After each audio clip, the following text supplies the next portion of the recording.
Bayu menatap layar ponselnya yang bergetar pelan di dashboard motor. Satu pesanan lagi, pikirnya. Jam sudah menunjukkan pukul 23.47, tapi tarifnya sedang naik karena hujan rintik baru saja berhenti. Ia mengusap helmnya yang berembun, lalu menekan tombol terima order. Tujuannya, daerah Pejaten, agak ke arah jalan buncit yang terkenal sepi di malam hari. Ah, cuma 7 kilometer, gumamnya. Lumayan buat tambahan bensin. Ia menyalakan mesin motornya. Suara knalpot kecil terdengar memantul di antara dinding ruko yang sudah tutup semua. Lampu-lampu jalan masih menyala redup. Hujan membuat aspal berkilau, memantulkan warna jingga dari lampu natrium. Bayu mengenakan jaket hijau yang mulai basah di ujung lengan.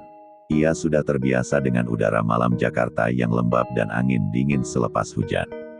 Di pinggir jalan, tak banyak kendaraan lewat.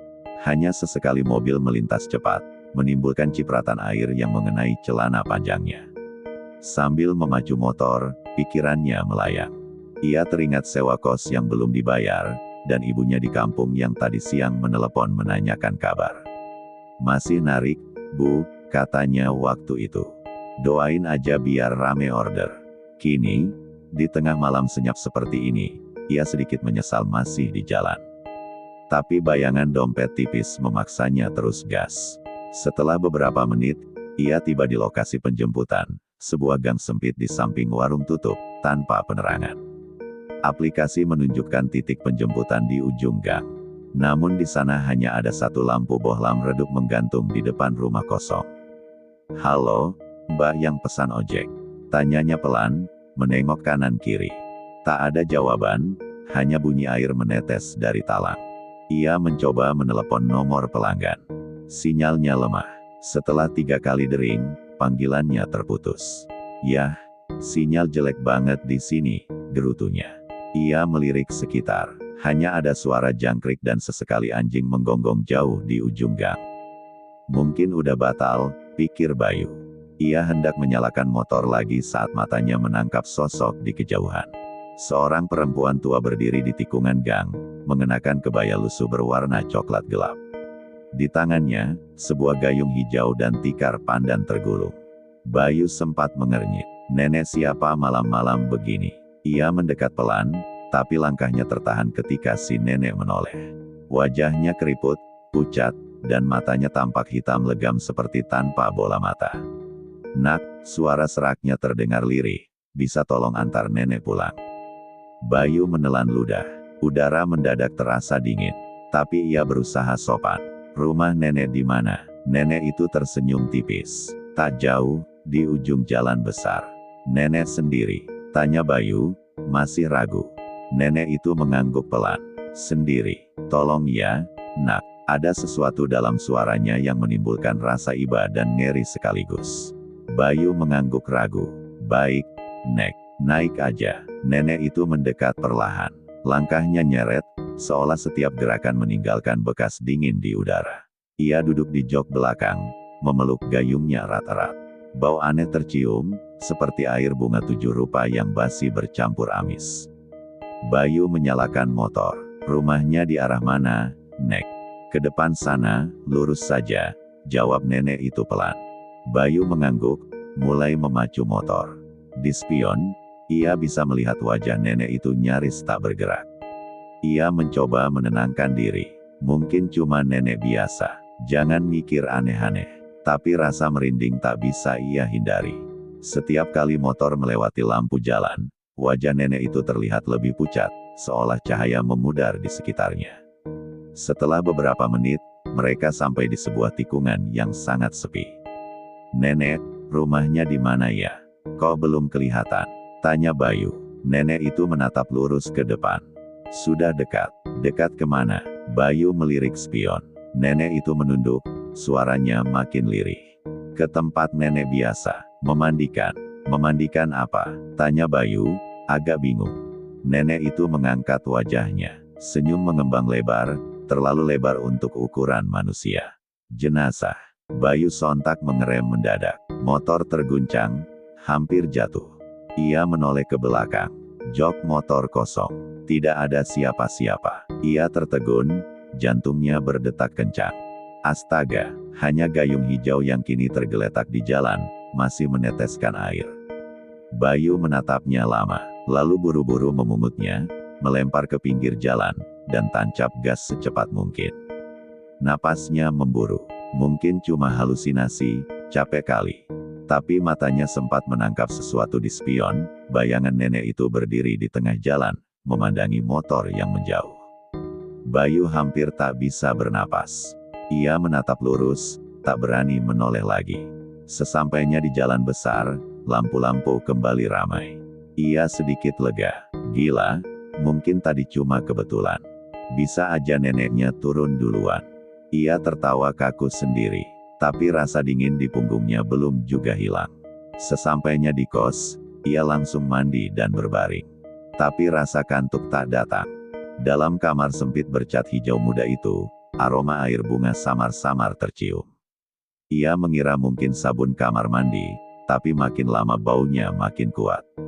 Bayu menutup hidung. Dari mana sih? Ia keluar kamar, melangkah ke arah kamar mandi. Lantai basah, padahal ia yakin tadi dikeringkan. Dari dalam kamar mandi terdengar suara, ceplok, ceplok seperti air dituang dengan gayung. Bayu menahan napas. Siapa di dalam? Tak ada jawaban. Hanya suara air yang makin cepat, seperti seseorang sedang memandikan sesuatu. Ia beranikan diri membuka pintu perlahan. Lampu menyala temaram. Tak ada siapa-siapa. Tapi di lantai, terlihat tikar pandan kecil tergulung basah. Bayu mematung. Astaga, ia menutup pintu cepat-cepat, berlari ke kamar, dan menyalakan semua lampu. Malam itu ia tak bisa tidur. Ia duduk memeluk lutut, menatap jendela yang tertutup tirai. Hujan kembali turun, menambah suasana dingin menusuk. Sekitar pukul 2 pagi, ponselnya bergetar. Notifikasi masuk dari aplikasi ojek online. Pesanan baru diterima. Nama pemesan, Nenek Gayung. Bayu terpaku. Ia yakin tidak mungkin sistem mengizinkan nama seperti itu. Titik penjemputan, tempat yang sama di gang tadi malam. Ia hampir melempar ponselnya. Gila, ini apaan? Ponselnya kembali bergetar. Kali ini, notifikasi pesan. Lebih besar dari, terima kasih sudah mau mengantar, nak. Belum selesai. Lebih besar dari. Bayu langsung mematikan ponsel, lalu melemparkannya ke lantai. Ia menarik napas berat. Ini mimpi, pasti mimpi. Tapi kemudian, dari luar jendela terdengar suara air disiram perlahan, seperti gayung dituangkan ke lantai beton. Bayu mendekat pelan. Dari balik tirai, terlihat bayangan seseorang berdiri di halaman kos, membungkuk, seperti sedang memandikan sesuatu di atas tikar. Ia mundur, menahan jerit. Ketika menatap lagi, bayangan itu menghilang. Tapi aroma bunga 7 rupa kini memenuhi kamar. Bayu terduduk di lantai, tubuhnya gemetar hebat. Tiba-tiba ponselnya menyala sendiri. Layarnya retak, tapi muncul notifikasi baru. Lebih besar dari, jangan lari, nak. Sudah waktunya mandi. Lebih besar dari, ia teriak dan melempar ponsel ke tembok. Detik itu juga, lampu kamar mati. Suasana gelap total, hanya suara air menetes di sekitar. Siapa di sana? Suaranya bergetar. Dari pojok kamar terdengar suara langkah pelan, disusul bunyi gayung diseret di lantai. Bayu mencoba berdiri, tapi lututnya lemas. Tolong, suara itu makin dekat, lalu muncul aroma kemenyan yang menusuk. Seketika lampu menyala lagi. Kamar kosong, tapi di lantai, terlihat jejak basah berbentuk telapak kaki kecil. Bayu menatapnya tanpa bisa bicara. Jejak itu mengarah ke tempat tidurnya sendiri. Ia perlahan mundur. Namun dari balik kasur, terdengar suara napas berat. Nak, bisik suara itu, serak dan lirih. Sudah waktunya. Bayu menjerit keras, berlari keluar kamar tanpa menoleh lagi. Ia berlari keluar kos, menembus gerimis yang masih turun. Dari kejauhan, di bawah cahaya lampu jalan, ia melihat sosok itu lagi, nenek tua dengan gayung di tangan, tersenyum dalam gelap. Kau sudah berbicara denganku, nak, suaranya bergema di telinga Bayu, tak ada jalan kembali. Bayu berlari tanpa arah di bawah gerimis yang makin deras. Nafasnya memburu, dadanya sesak, tapi ketakutan membuatnya terus berlari. Jalanan tampak kosong, hanya suara banjir kecil mengalir di tepi aspal. Lampu-lampu jalan bergoyang ditiup angin, menambah kesan dunia yang berubah asing. Ia berhenti di depan minimarket yang sudah tutup. Tubuhnya gemetar. Gila, apa barusan itu beneran? Tangannya masih bergetar ketika mengeluarkan ponsel yang tadi dilempar. Layarnya retak, tapi tetap menyala. Di layar, ikon aplikasi ojek online-nya bergerak sendiri. Pesanan, Nenek Gayung, masih aktif, statusnya, sedang dijemput. Bayu menatap layar dengan ngeri. Ia mencoba menekan tombol keluar, tapi layar justru menampilkan peta yang berkedip. Titik tujuannya kini, rumah kos Bayu sendiri. Nggak mungkin, desisnya. Angin berembus dari arah belakang. Ada suara langkah pelan menyusul, nyeret, basah. Ia menoleh cepat, tak ada siapa-siapa. Tapi di tanah, bekas air berbentuk lingkaran kecil menandakan seseorang berdiri lama di sana. Bayu memacu motor secepatnya.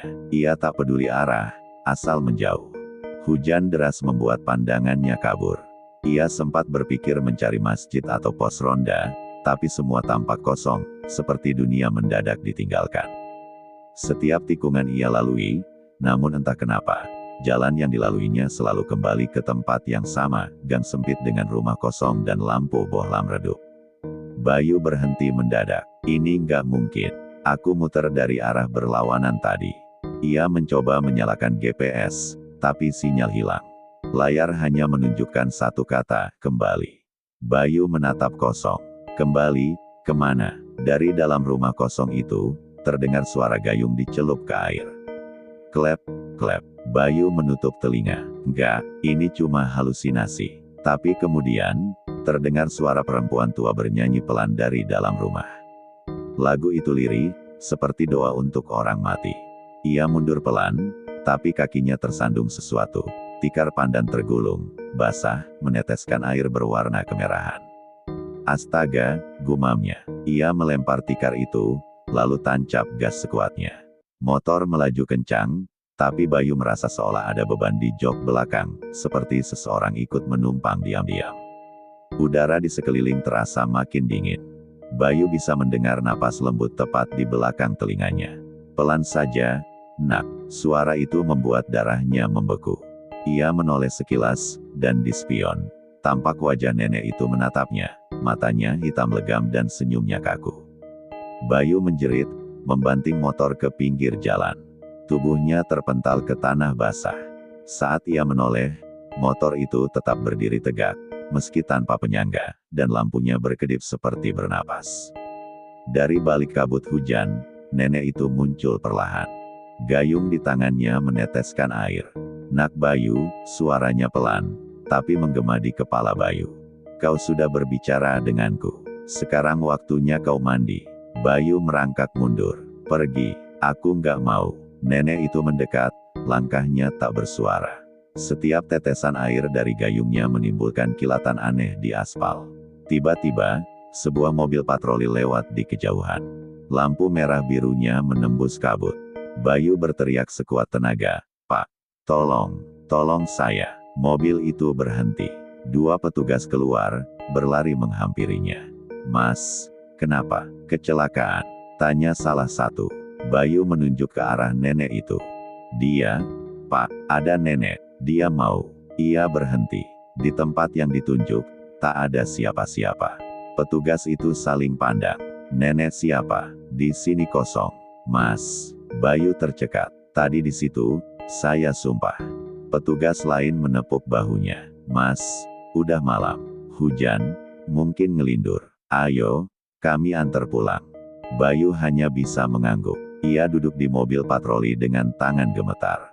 Sepanjang jalan, ia menatap kaca belakang. Dalam kilatan hujan, ia melihat bayangan seseorang berlari mengikuti mobil, rambut panjang basah menutupi wajahnya. Ia memejamkan mata, pura-pura tak melihat. Saat tiba di kos, petugas memastikan ia masuk dengan aman. "Udah, Mas, kunci pintu ya. Jangan keluar malam-malam." "Terima kasih, Pak," katanya lemah. Begitu mobil pergi, suasana kembali senyap. Hanya suara tetes air dari atap. Bayu menatap gerbang kos. Di sana, tergantung gayung hijau yang sama seperti tadi malam. Gimana bisa ada di sini, bisiknya. Ia masuk cepat, menutup pintu kamar rapat-rapat, dan duduk di lantai dengan tangan di kepala. Aku harus cari dukun atau ustaz. Ini bukan mimpi. Ia mencoba menyalakan ponsel lagi. Tiba-tiba muncul panggilan masuk, Nenek Gayung sedang menelepon. Bayu terpaku. Tombol tolak tidak berfungsi. Layar bergetar terus. Dengan panik, ia cabut baterai ponsel, tapi suara dari speaker masih terdengar samar. Lebih besar dari, sudah waktunya, nak. Airnya sudah siap. Lebih besar dari. Bayu melempar ponsel ke ember air di kamar mandi. Lalu berlari keluar kamar kos menuju jalan. Ia hampir menabrak Pak Udin, penjaga kos tua, yang tampak bingung. Mas Bayu, kenapa, Pak? Tolong, ada yang ngikutin saya. Pak Udin mengerutkan dahi. Ngikutin? Siapa? Sebelum Bayu menjawab, terdengar suara langkah dari arah tangga, pelan, berat, nyeret. Pak Udin menyorotkan senter. Siapa itu? Sorotan cahaya berhenti di sosok nenek berkerudung lusuh, berdiri di ujung tangga, membawa gayung meneteskan air merah. Pak Udin terdiam. Astagfirullah. Dalam sekejap, lampu kos padam. Bayu hanya mendengar jeritan Pak Udin, lalu suara tubuh jatuh menghantam lantai. Ia tak menoleh. Ia berlari keluar, menembus hujan yang kini turun deras disertai petir. Jalanan banjir setinggi mata kaki, tapi ia terus berlari tanpa arah. Di setiap genangan, Bayu melihat pantulan wajahnya, namun di belakang pantulan itu, tampak sosok nenek tua berdiri diam. Aku gila, gumamnya sambil menamparkan wajah sendiri. Ia menemukan sebuah musala kecil yang masih terbuka. Di dalamnya, seorang pria tua sedang membaca Al-Quran. Pak, tolong saya, Pak, teriak Bayu. Pria itu menatapnya tenang. Masuk, nak, tenangkan diri. Bayu duduk bersimpuh di lantai, tubuh basah kuyup. Ia menceritakan semuanya dengan napas terengah. Lelaki tua itu mengangguk pelan. Kau sudah berbicara dengannya. Bayu menatap bingung. Dengan siapa? Dengan Nenek Gayung. Bayu menelan ludah.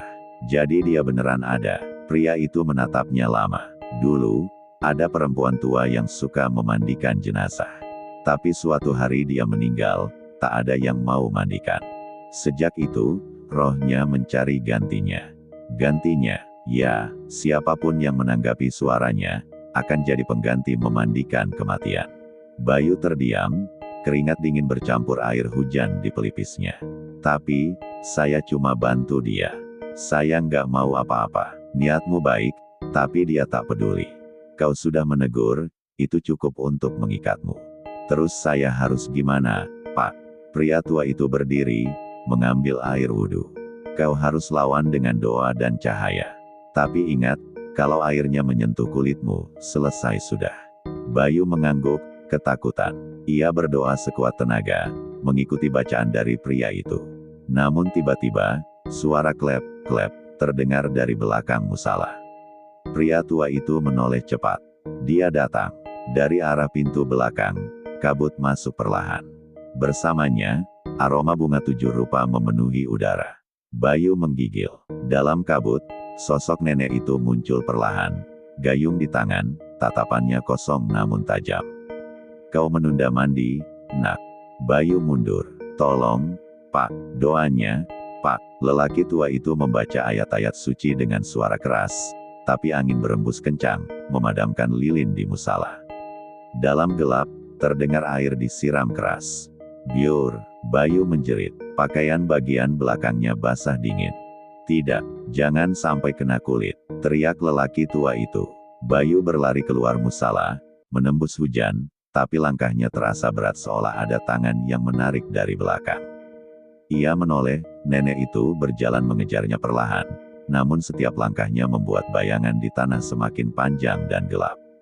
Bayu hampir jatuh, tapi berhasil mencapai jalan besar.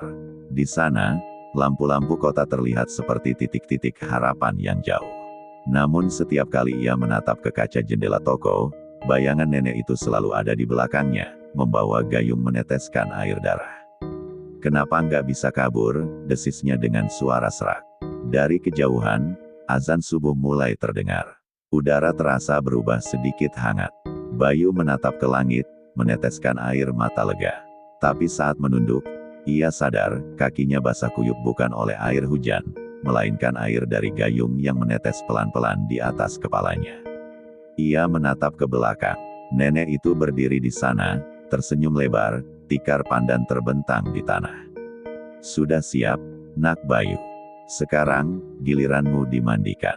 Bayu berdiri kaku di tengah jalan yang mulai terang oleh cahaya dini hari, tapi hawa di sekitarnya masih gelap, dingin, dan menekan. Nenek itu membentangkan tikar pandan perlahan, suaranya menggesek aspal menimbulkan bunyi seret basah yang menimbulkan mual. Duduklah, Nak, katanya lembut, suaranya bergema seolah datang dari dalam tanah. Bayu mundur satu langkah. Enggak, tolong. Kau sudah bicara padaku. Airnya sudah kusiapkan sejak malam kau berhenti di gang itu, ujar sang nenek sambil meneteskan air dari gayung ke tikar. Setetes mengenai sepatu Bayu. Kulit kakinya langsung terasa dingin menggigit, seperti disentuh tangan mayat. Ia menjerit dan berlari, tapi langkahnya seperti ditarik dari bawah. Setiap gerakan menjadi lambat, udara makin berat. Dari ujung jalan, bayangan hitam naik seperti kabut, membentuk lingkaran di sekelilingnya. Di antara kabut itu, muncul sosok-sosok lain, bayangan samar menyerupai tubuh-tubuh yang dibungkus kain kafan, berdiri kaku tanpa wajah. Mereka menatapnya dengan mata kosong, dan dari tubuh mereka menetes air bening berbau bunga. Bayu berusaha menjerit, tapi suaranya tak keluar. Nenek itu mulai memutar gayung di udara, seperti sedang mengambil air dari sumber tak terlihat. Dari gayung itu menetes air hitam. Setiap tetes jatuh ke tanah menimbulkan asap tipis. Dulu, aku memandikan semua jenazah. Tak ada yang berani mendekatiku, kata si nenek dengan suara lirih. Sekarang, giliranmu, Nak Bayu. Ia menyiramkan air itu ke arah Bayu. Bayu menjerit, namun tubuhnya tak bisa bergerak. Air itu mengenai wajah dan dadanya, rasanya dingin, tapi perih seperti luka lama disayat ulang. Dalam pandangannya yang kabur, ia melihat langit berubah abu-abu, dan semua suara kota lenyap. Tidak, aku masih hidup, teriaknya, tapi tak ada udara. Ia melihat tubuhnya sendiri di tikar pandan, menggigil. Sementara nenek itu duduk di samping, menyisir rambutnya pelan. Bayu merasa dirinya terbelah, satu bagian masih berdiri, satu lagi terbaring lemah di atas tikar. Jiwamu bersih, Nak, ucap nenek itu. Tinggal satu gayung lagi. Bayu berusaha mengingat doa, tapi pikirannya kacau. Yang muncul hanya ingatan ibunya di kampung, menunggu kabar dari anaknya yang berjanji pulang bulan depan. Bu, suaranya pelan, maaf kalau nggak bisa pulang. Nenek itu mengangkat gayung untuk terakhir kali. Air di dalamnya kini berwarna bening, memantulkan wajah Bayu yang mulai pudar. Semoga tenang, katanya, dan air itu jatuh tepat ke wajah Bayu. Dunia seketika menjadi putih, bukan cahaya hangat, tapi putih dingin seperti ruangan rumah sakit tanpa suara. Bayu membuka mata. Ia berdiri di tempat yang asing, jalan buncit yang sama, tapi semuanya sunyi dan berwarna kelabu. Tak ada kendaraan, tak ada suara burung, hanya tikar pandan terbentang di tengah jalan. Di atas tikar itu, tubuhnya sendiri terbaring diam, dengan mata terbuka kosong. Ia mencoba berteriak, tapi tak ada suara keluar. Sudah selesai, suara nenek itu terdengar lagi di belakangnya. Bayu menoleh. Nenek itu tampak berbeda, wajahnya kini bersih, muda, dan matanya tak lagi hitam, melainkan bening seperti air. Terima kasih sudah membantu, Nak. Membantu, apa? Tanya Bayu tanpa suara, hanya gerak bibir. Nenek itu tersenyum. Kau sudah menggantikan tugasku. Sekarang kau yang memandikan. Bayu menatap gayung di tangannya sendiri, hijau, basah, dan terasa berat. Ia menjatuhkannya panik, tapi gayung itu kembali muncul di genggamannya. Tidak, aku bukan. Setiap roh butuh pengganti, Nak, bisik sang nenek. Sekarang tugasku selesai. Kau lanjutkan. Tubuh nenek itu perlahan menghilang seperti kabut yang ditiup angin. Bayu menjerit tanpa suara, berlari di jalan kosong itu. Tapi setiap belokan selalu membawa dia kembali ke tempat yang sama, ke tikar pandan dan tubuhnya sendiri. Waktu di tempat itu tak bergerak. Cahaya tak berubah. Suara tak ada. Bayu mencoba menutup mata, berharap semua ini mimpi. Tapi setiap kali membuka mata, tikar itu semakin dekat. Ia mendengar langkah kaki lain, seperti orang-orang lewat, tapi mereka tak melihatnya. Dunia nyata berjalan di atas bayangannya. Ia mencoba menyentuh seseorang yang lewat, tapi tangannya menembus tubuh orang itu seperti kabut. Bayu menatap dirinya sendiri di tanah. Sekarang sudah dikelilingi orang-orang, polisi, warga, dan ambulans. Kasihan, katanya kecelakaan tadi malam, terdengar suara samar. Tapi aneh ya, badannya basah kayak abis dimandiin. Bayu ingin berteriak, aku masih di sini. Tapi suaranya tak keluar. Ia melihat tubuhnya dimasukkan ke kantong jenazah. Gayung hijau diletakkan di sampingnya oleh petugas. Entah kenapa, dunia di sekitarnya makin pudar. Ia merasa ditarik ke dalam kegelapan yang dingin. Namun tiba-tiba, di antara bayangan itu, ia mendengar suara nenek lagi. Jangan takut, nak. Setiap malam, seseorang akan lewat di jalan ini. Saat mereka menoleh dan menegurmu, barulah kau bebas. Bayu menatap kosong. Aku harus mencari pengganti. Begitulah rantainya, jawab suara itu lembut. Begitulah caranya kami tetap ada. Sejak malam itu, jalan buncit menjadi lebih sepi. Beberapa pengemudi ojek sering melaporkan sosok pemuda memakai jaket hijau yang berdiri di pinggir jalan sambil membawa gayung. Mereka bilang, jika berhenti dan menegurnya, ia akan tersenyum dan berkata, bisa tolong antar saya pulang. Beberapa hari kemudian, di berita lokal muncul kabar. Lebih besar dari, seorang pengemudi ojek online ditemukan tewas misterius. Tubuhnya basah dan di sampingnya terdapat tikar pandan. Lebih besar dari, polisi tak menemukan tanda kekerasan. Namun warga sekitar bersumpah mendengar suara air disiram dari arah jalan setiap dini hari. Di musala kecil tempat Bayu pernah berlindung, lelaki tua yang menolongnya kini sering mendengar pintu berderit sendiri tiap malam Jumat. Ia tahu siapa yang datang. Ia hanya bisa berdoa, semoga kau tenang, nak Bayu. Tapi kadang, di pagi hari, ia menemukan bekas air di lantai musala, seolah ada yang baru selesai memandikan sesuatu. Waktu berlalu, nama Nenek Gayung mulai jarang disebut. Tapi legenda baru muncul, pemuda gayung. Ia tak mencari korban. Ia hanya berdiri di jalan, menatap kendaraan yang lewat. Tapi jika ada yang menegurnya, ia akan mengikutimu pulang.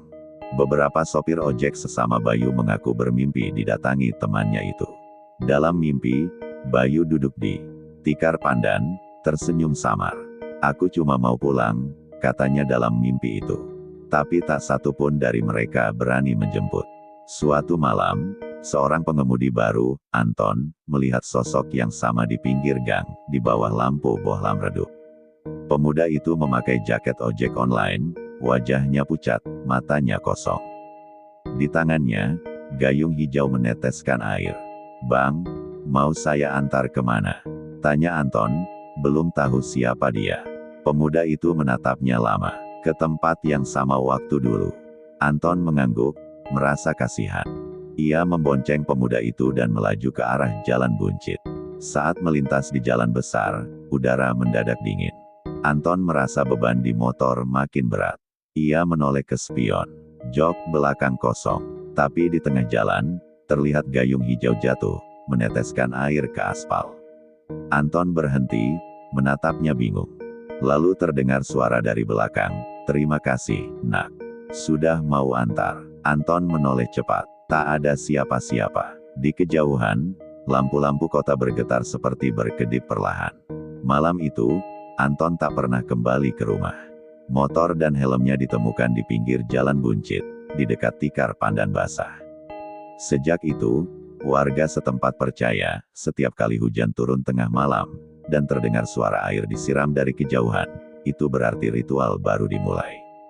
Beberapa orang bersumpah melihat dua sosok ini, nenek tua dan pemuda berjaket hijau, berdiri di pinggir jalan, membawa gayung dan tikar. Mereka tidak bicara, hanya menatap setiap kendaraan yang lewat, mencari siapa yang akan menegur. Jika kau lewat di sana, dan mencium bau bunga 7 rupa di udara, jangan menoleh. Jangan berhenti, jangan bicara, meski kau dengar seseorang memanggil, "Nak," dari arah belakang. Karena siapapun yang menjawab, akan menjadi bagian dari rantai itu selanjutnya. Bayu kini hanya berjalan di antara kabut, menunggu. Ia tidak marah, tidak menyesal. Ia hanya terjebak pada tugas yang bukan miliknya. Dalam setiap tetes air dari gayungnya, tersimpan doa-doa yang tak pernah selesai. Kadang ia berbisik lirih pada roh yang lewat, "Aku cuma ingin pulang." Tapi dunia tak lagi mengenalnya. Namanya kini hanya disebut dalam bisik ketakutan di antara sopir malam. "Jangan lewat jalan buncit setelah hujan," kata mereka. "Di sana ada yang menunggu dengan gayung di tangan." Waktu berlalu, dan kisah itu menjadi legenda baru.